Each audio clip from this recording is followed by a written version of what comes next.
Kailangan nating magmadali at lumipat patungong Israel para pigilan ang digmaan. Oo, handa na akong sipsipin ang kanilang dugo.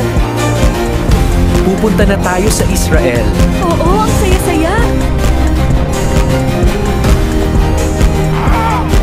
Nandito na tayo! Oo, ang ganda dito.